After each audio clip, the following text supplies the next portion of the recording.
Hi everyone, my name is Victor Gascon, project lead from GAAPP, and I would like to welcome you all to this new edition of GAAPP Academy 2022.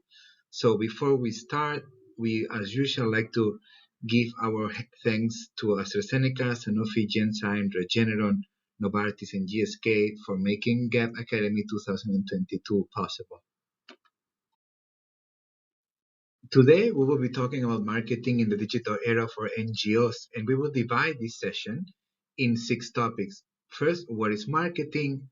Then social media marketing, then printing and traditional media, then event marketing, then fundraising campaigns, and we will finish with an example and some tips on how to make a successful marketing campaign. Today's academy is going to be presented by Suanne Hintringuer, the Global Outreach and Education Coordinator from GAAPP, and myself, Victor Gascon, the Project Lead from GAAPP. So I will pass it on to Suanne to start this training. Before we go into details, let's clarify what the term marketing means. The term marketing refers to anything an organization does to attract an audience to its services. So at a fundamental level, marketing is the process of understanding your audience and building and maintaining relationships with them. Marketing is the key to an organization's success, regardless of its size. And the aim of any marketing campaign is to create and deliver value to meet the needs of a target market. There are several types and subtypes of marketing, digital and offline, and you should determine and pursue the ones that work best for you. Next, let's talk about social media marketing. Social media marketing is all about connecting with your audience or your customers and helping them understand your brand better. It's the process of creating content for social media platforms to promote your services, to build community with your target audience, and to drive traffic to your website. A challenging aspect of social media marketing is that the field is constantly evolving and the platforms are continuously changing. Now your question is probably what social media marketing means in practice. The everyday tasks of social media marketing include posting pictures, videos, stories, and live videos that represent your organization and that attract a relevant audience. It also includes responding to comments, shares, and likes, and monitoring your reputation. Additionally, it means following and engaging with followers and influencers to build a community. What is more, social media marketing also includes paid social media advertising, where you can pay to have your organization appear in front of large numbers of highly targeted users. You should really consider using social media marketing because it is a cost-effective way of building stronger relationships with your audience. And more people are using social media channels multiple times every day, so social media platforms are the ideal place for you to create a buzz around your initiatives. There are many different social media platforms, and it's probably not efficient for your organization to be present on all of them. So when it comes to developing your social media strategy, a key question you have to ask yourself is, which platform should I use? Let's have a look at the most important social media platforms, their audiences, and their benefits. Facebook is the largest and the most established social media platform with 1.9 billion daily active users worldwide.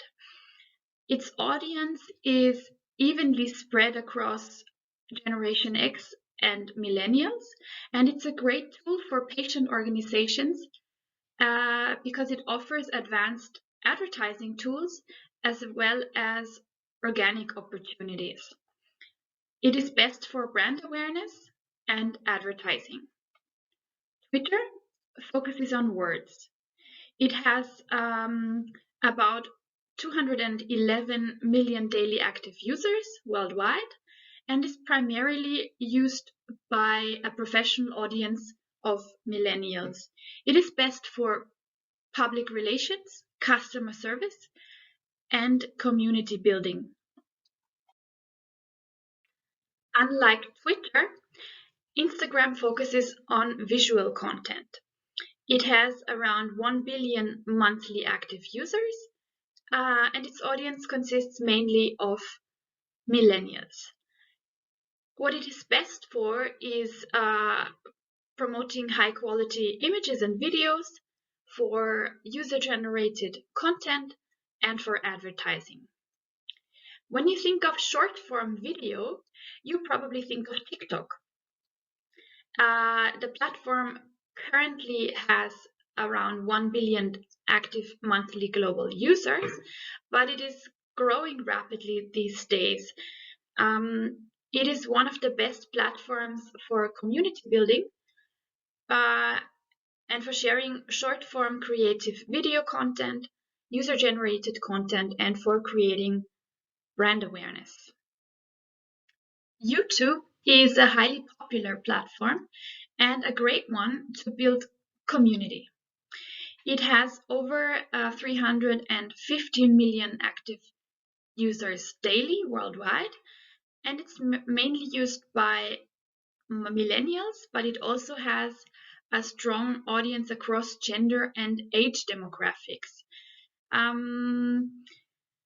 Users also tend to stay longer on it because it features mostly long-form content, making it an ideal platform to share educational content.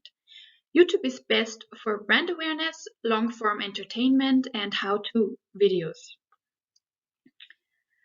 LinkedIn is Facebook's professional cousin.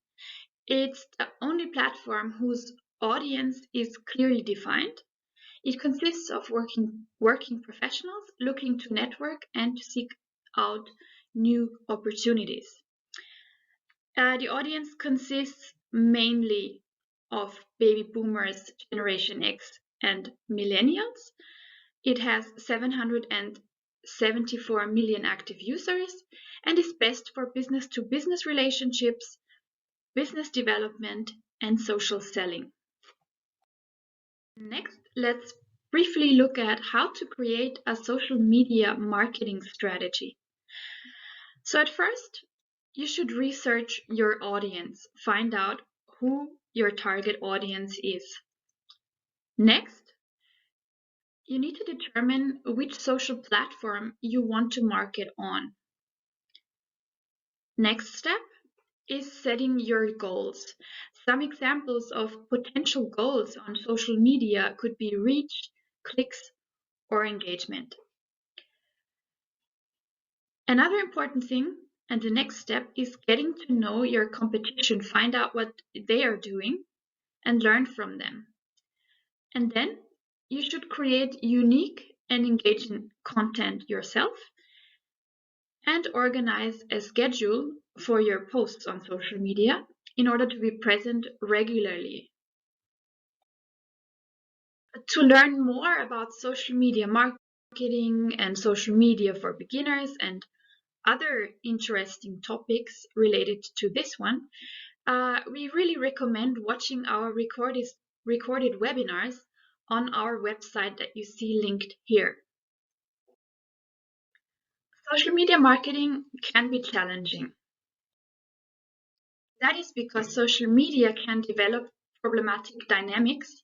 I'm sure we could all cite a few examples of incidents where individuals or organizations have been the object of disfavor from the social media audience and have been punished with a storm of online outrage. While these waves of outrage don't follow any rules of nature, there are still some mistakes you can easily avoid. So very important is to try to always be sensitive.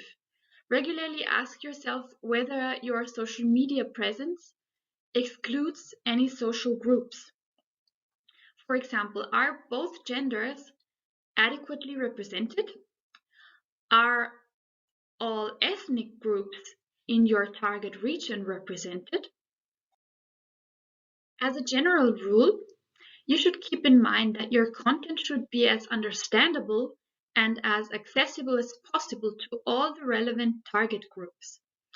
Not everyone has the same technical equipment that you do, and not everyone for whom your content might be important is familiar with medical terminology. So always try to keep it as simple as possible and take a step back before you post. Your posts should primarily benefit your audience and make sure they actually do. Next, let's briefly talk about awareness days. On awareness days, organizations around the world join their voices to raise awareness and attention for the topic in question. There is usually an additional annual theme on which special focus is placed. For example, this year in 2022, the theme of World Asthma Day was Closing Gaps in Asthma Care. GAAPP provides campaign materials to its member organizations, for example, on World Asthma Day, World Lung Day, World Atopic Dermatitis Day, and World COPD Day, but also other awareness days. So all you have to do on these awareness days as a member of GAAPP is share or post those materials on social media. This saves you valuable working time, so it's very beneficial to your organization. And most of the time, you can also apply for a grant from us if you participate in our campaigns so that the time you invest is compensated. Thank you, Suzanne, for this very valuable knowledge. So, as Suzanne has explained to you, social media and digital outlets, they carry most of the weight in modern digital marketing, right? Like we actually call marketing digital marketing only nowadays, especially after the pandemic. But we should never forget that there's still printing and traditional media around, and then we should use wisely also depending on occasions and depending on geolocalization.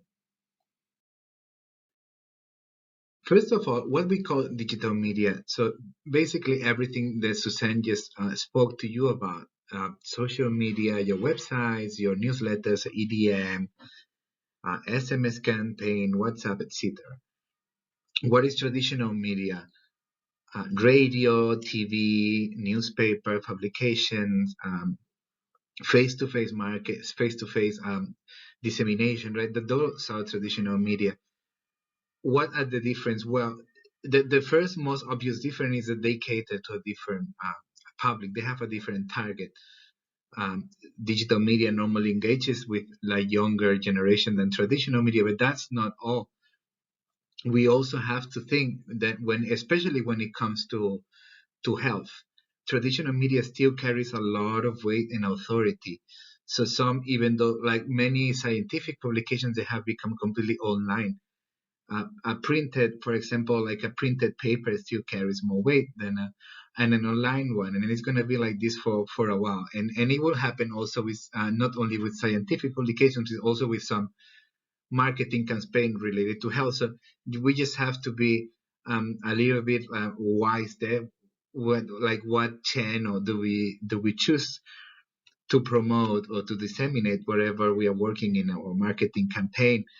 Also, in spite of the way that is often pushing, traditional and new media do not have to go head to head. Those medias can actually be used together to make your advertisement campaign stronger than ever. Traditional and new media can complement one another, with each other playing a vital role in your campaign. So you do not go and choose between one and another depending only on your target and segmentation. You have to think about your campaign in a holistic way, in an all-compassing manner, and actually try to mix and merge those two channels, and you will have a success.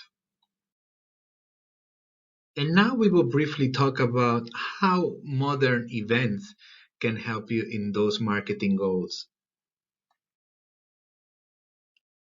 So virtual events, they're here to stay. They existed before, they were not so heavily utilized, but with the pandemic, they become the norm.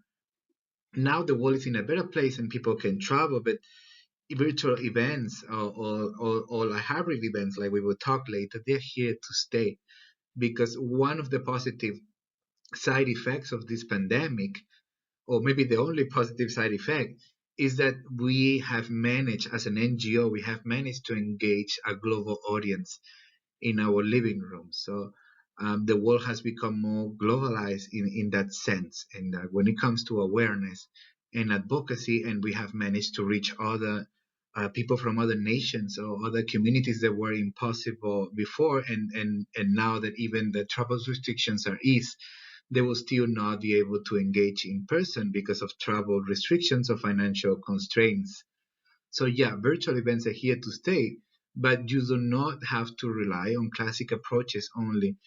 We are all very aware of the typical Zoom event, you just always have to look for a way to make your events more creative and more interactive with your audience, because we have a burnout of in that sense. So we were assisting to so many events during the pandemic that the people is a little bit tired of the classic approach. So just be a little bit creative if you're doing an online event, like a virtual event only.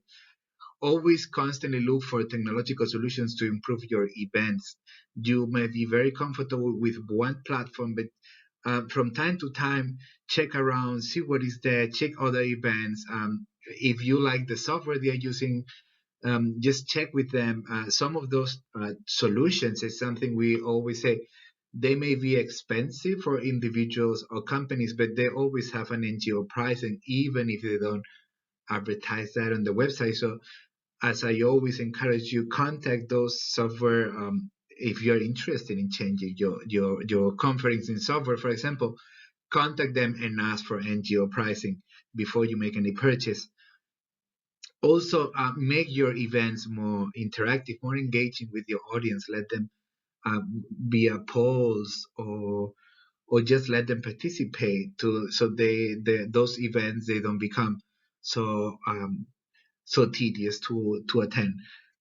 And why we're talking about events when it comes to marketing, because those virtual events that sometimes for some of you are the only window that you have to show your community and the world your campaigns, your promotions, your fundraising. So use those events to promote whatever campaign you are conducting in that moment. Use that opportunity that you have an audience listening to you to, like, briefly introduce your campaigns.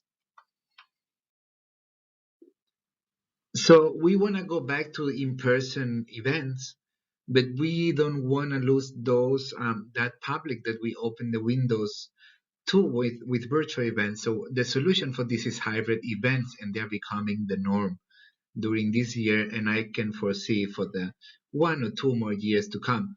Hybrid events are quite simply a mix of live and virtual events.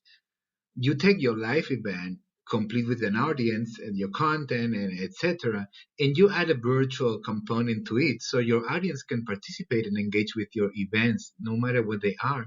So those, no, those events, they work very well, for example, when you can only have a small group in person, right, in a physical location in a country, but then you have that virtual component, so you let the audience who couldn't assist your event because of any financial travel restriction reasons, or time constriction. So you open that online window for them to not only like listen and see the presentation or whatever the event is about, but also to engage and participate.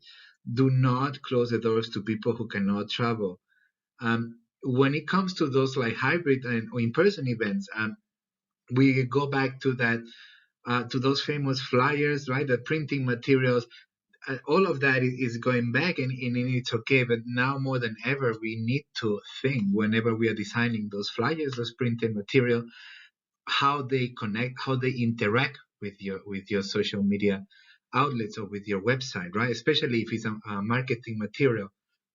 So always add those QR codes to easy adding links to those materials. Ask them to check on your YouTube video. So that printing material is a door for them to discover more online. Expand your audience by, as we said, with opening this window for hybrid events. Not all virtual events or hybrid conferencing solutions are expensive.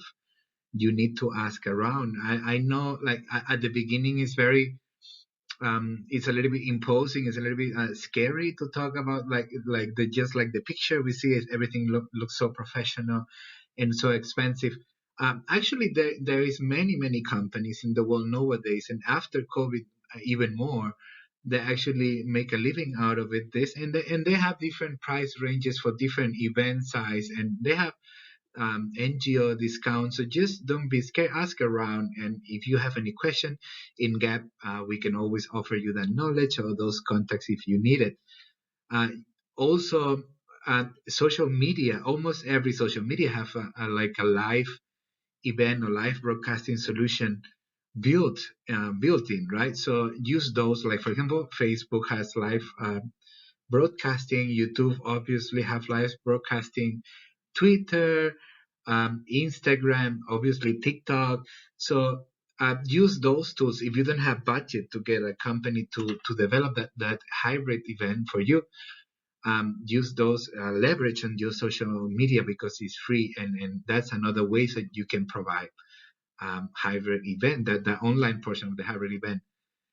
So, and as I said before, let the two audience interact. So in a hybrid event, especially when you're promoting your marketing materials or your marketing campaigns, or you are asking feedback on that marketing campaign, you will have two audience, that the in-person audience and that online audience. Try for it to not be a wall between one and another. So we always have to try to strive for that interaction between those two audiences, so we don't feel like they are different groups. They're just like the same group, just in different locations. Global fundraising campaigns like Giving Tuesday, they have become not only a way for you to fundraise, but also a very powerful marketing tool.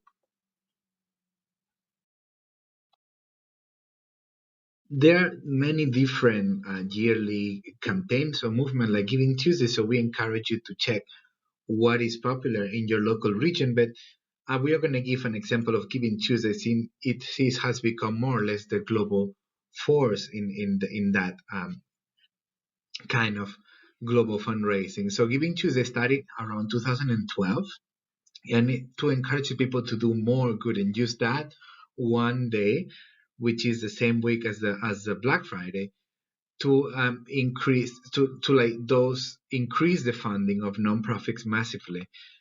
So it's now its own nonprofit, and it continues to gain traction until the point that in 2021, by the in the middle of that second peak of the pandemic, Giving Tuesday reached its peak levels of engagements, in donations, and overall awareness, and providing nonprofits with a platform to get in front of millions of potentials or new donors. So what do we call? So these kind of campaigns, they are like a double blade sword, right? Because they not only allow us to fundraise and to get us like funding for certain campaigns or projects, they're also excellent marketing tools. When we join those campaigns, normally by joining a website, then they will promote our project to the world, right? Not to so normally the reach that Giving Tuesday, for example, has is bigger than the reach that you has individually as an organization. Also, let's start with the funding. So if you see the graph on the bottom left, you will see like one organization that this is the normal fund, like donor, um, founding and let's say donation, like individual donations, and how during Giving Tuesday there is a spike. So that has become like a real effective way for fundraising. But not only that, as you see in the picture in the middle. So when we create those campaigns, we gain that traction with the global audience. Sometimes the traction, the reach, those impressions that we get for our materials, our for example, our campaign website, our marketing tools, all that reach is in itself sufficient. And even if we don't get money from or much money from the Giving Tuesday itself, the marketing and the traction that we generate is usually enough to justify the efforts of your organization in joining those global movements. So I'm gonna show you some quick data to reinforce the idea on the importance of joining those global campaigns, also based on Giving Tuesday, but again, check for whatever is more popular in your region. So for example, 2021, nonprofits supported each other in Giving Tuesday. Not only individual donors gave money, but organizations gave money to other organizations that were sustaining projects that they were for example, in the same pathology or in the same cause. In 2021, Giving Tuesday donation surpasses 2020. That means the pandemic didn't affect negatively, those global movements, but actually reinforced them. The people donated more during the pandemic than they did before. Facebook and TikTok, they not only provide a platform to support that global platform, they donate as a company to many of the causes. So, for example, when you join Giving Tuesday and you have your own donation link, and then you publish that in Facebook, on TikTok, and or in Twitter, I think also, they don't only help you to reach more people, to provide that reach and awareness. They also sometimes, as a company themselves, help you match some of those donations. So it's an opportunity that I think we shouldn't miss. Also, people donate in different ways. Like in 2021, the donors give a high value gifts online. So that idea that like financial crisis during the pandemic affected donation, it may be actually a myth. So the Giving Tuesday hashtag generates billions of media impressions online every year and has 1.9 million users on Instagram. So if our campaign, if we showcase our campaign on Giving Tuesday, as I said before, we're not only leveraging on our own traction, our own audience, also those millions of audience that those global movements bring to us. So that as I said before, that reach, those impressions, they are sometimes worthy enough for us to justify the effort to join this kind of movements. Most of the folks who participate in Giving Tuesday are millennials, Gen Z, with over 80% falling in the 18 to 34 years old of range. In our last topic, we will talk in how to create a successful marketing campaign for an NGO just like yours. So first of all, what does a successful nonprofit marketing campaign looks like? What are those three elements that we always have to keep in mind? The most successful marketing campaigns for nonprofits are those who are engaging with engaging content that creates visibility on social media, that starts conversation, that produces leads for you to contact. Those campaigns that produce a meaningful change. So how do we translate that? So they need to be actionable. That means they need to have a clear call to action. They need to be user friendly, not only in the technological sense, but in every possible sense. Remember, your audience is composed from people from different ages and probably different social demographics. So never assume that everyone has the sufficient internet or digital literacy to interact with some tools. Your campaign must be trackable. Like you need to be able to track those hashtags, those links. Like you can use Bitly as the example says, for tracking how many people is clicking on your link. Though that tracking is not only important for you to learn about this campaign and what worked better and what could be improved, but also when you have to report back if you have sponsors. First of all, let's talk about the number one must have of any modern patient advocacy or health campaign or nonprofit in general, which is the user generated content. 9 in 10 people value user generated content over branded promo emails or other content. People trust each other.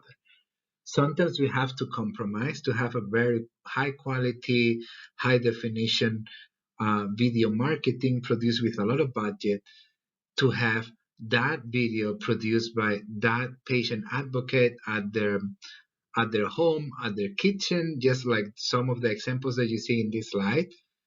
Sometimes, not always, but sometimes that content it goes out, it reaches out to people's heart better than a high definition, high quality video or image content. So um, people trust people. So when they see, sometimes when the audience see a video that has been poorly recorded or that the person in the video is uncomfortable, it doesn't produce a negative effect. It produces some kind of soul warming effect, and your campaign is well received because they see there is some real human, some real affected person that has taken their time to produce that content for that NGO.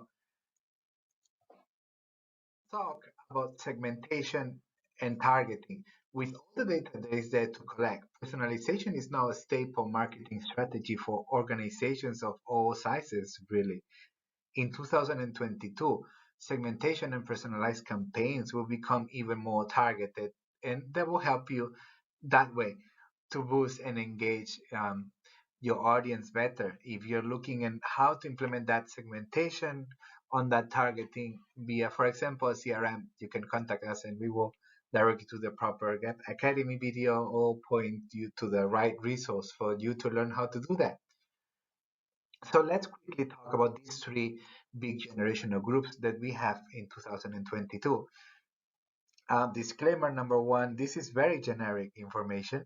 So at the end of the day, everyone is different, right? But this is quite a good pointing on how these age groups actually works, their behavior and their culture.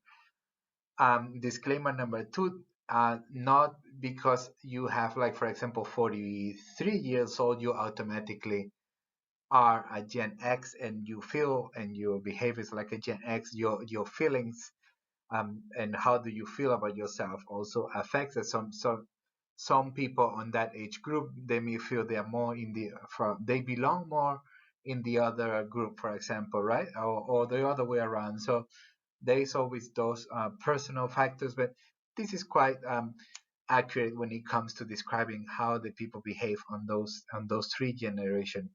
So let's talk first about the young ones, the Gen Zs, but then from 9 to 24 in the millennials, from 25 to 40 years old, group that includes me. So this is 39% of young donors donate more during the COVID pandemic. So that's a group that you should be watching for. It's not normally you will hear a lot that the younger people do not donate as much as the older. Is not true. They just use different ways. They just value all the kind of donation or all the channels to donate, or they have other things in consideration when evaluating if they want to contribute to a cause. So 1 in 4 donors between 18 to 19 prefer social media communication.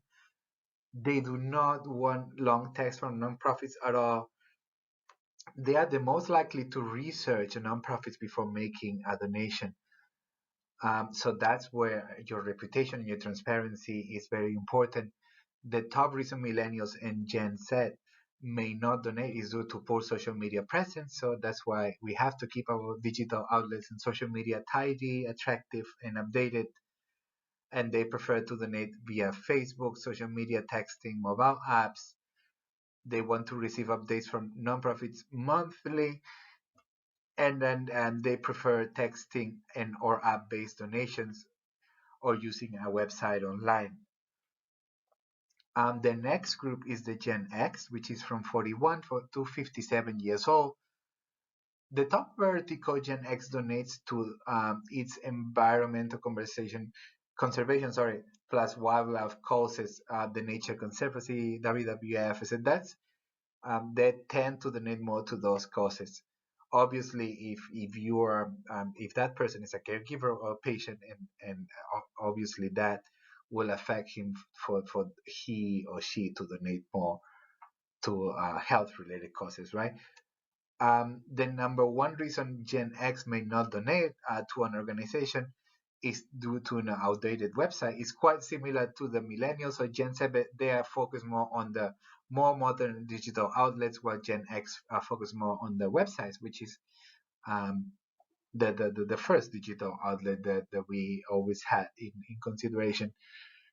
They also prefer to donate via Facebook, social media, text message apps. In that sense, also very similar to the younger generation. But here is the big difference for that age group. Tax deductibility is a major factor in the decision when they have to donate. So we always have to make sure that we implement those tools for the people to deduct the taxes from big donations. That really depends on your country, but we have to keep that in mind when we're asking for certain amounts, and when we ask for individuals, and sometimes for companies as well. So the third group is the boomers from 58 to 75 years old. Boomer is a word that sometimes we use negatively, but it's actually just the name of that generation. Boomers are the most likely to donate to religious organizations. They prefer to donate by mail more than any other channels. They want to hear from nonprofits quarterly or yearly. They don't want that frequent engagement like the younger generation, which is something that sometimes we think the other way around. We think younger generation want less engagement from the causes they support, but actually they want more than the older generation. Boomers want to know where their money is being used. More than 40% of boomers stopped donating to nonprofit because they didn't feel their money was being used strategically. So this is a public that it tends to donate more larger amounts, but they are more critical with that donation, and they use those traditional channels more. Now, very briefly, we will talk about partnerships.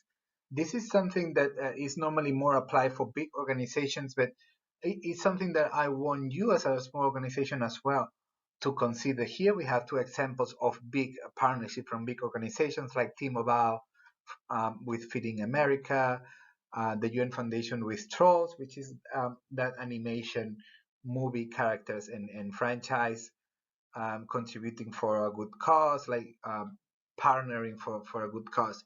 Those are big partnerships that normally they are not accessible for small organizations like ours, but this is not true. So basically, we sometimes we forget that in 2021, nonprofits partner with tech companies, local restaurants, influencers, other nonprofits, celebrities. So it's not only looking for those big fishes to partner with, also think about your local, your neighborhood, or the small business that they may support you, and your campaigns. That the reach will obviously not be the same, but those locals or national level businesses, they are normally more willing, and it's easier for them to engage in your campaign and to help you share and to do that um, social media partnership or in person event partnership. A restaurant may organize like a dinner collection fundraising for your org.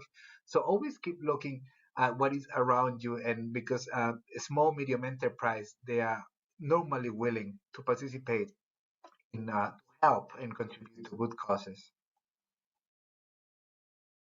So that is basically everything that I wanted to share with you. So those tips for you to create a successful and engaging marketing campaign in the digital era. But just to finalize, I just want to give you some tips and some emerging trends that they are I think is useful for us to keep an eye on. So the first of all is the NFTs, the non-fungible tokens. These are unique digital pieces of content that they're available to their exclusivity. So just keep an eye on it because we see more and more nonprofits using NFTs to like coining NFTs and collecting donations from NFT proceeds. So that's something we should keep an eye on in the coming years, as now is an emerging trend. Crypto giving, obviously, this is difficult to implement, but cryptocurrency is here to stay. More and more people, especially younger generations, are shifting to that crypto environment and to use cryptos to donate or to purchase. So it's something that we should maybe not immediately, but we should start thinking and how can we bring that digital like crypto wallet in our organization as well as our physical currency bank account because it probably will be the future. Of course, influencers, this is a trend that has been for years, but is only getting bigger and bigger. As an example here, UNICEF video for World Children's Day featuring Millie Bobby Brown achieved 1 million views and hundreds of comments in just 1 week. Obviously, this is UNICEF; it's a big organization, but as we always say, you have to scale down those numbers to your own national level or to your own reach and to evaluate how successful has been for you. But those influencers, they're normally a very good way to reach an audience that you didn't have previously. Mutual aid. So this is those kind of organizations that appear during the pandemic, and they're like community oriented. They work to enact change. The mutual aid emerges a natural response to the needs arising around the world. So how you can engage with those organizations that they are there, like for example, those are the organizations that help locally to give food during the pandemic, to fundraise for families that were not having an income during the pandemic as well, or during humanitarian crisis like now the war in Ukraine, etc. Those mutual aid organizations, they are getting bigger and stronger, and they are becoming more mainstream. So that's something we should keep an eye on to see how we can partner with them.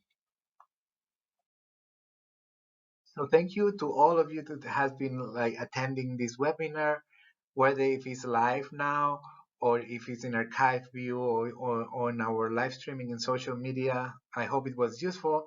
And before we open the turn for Q&As, I will again thank our sponsors, AstraZeneca, Sanofi, Genzyme, Regeneron, Novartis, and GSK. Thank you.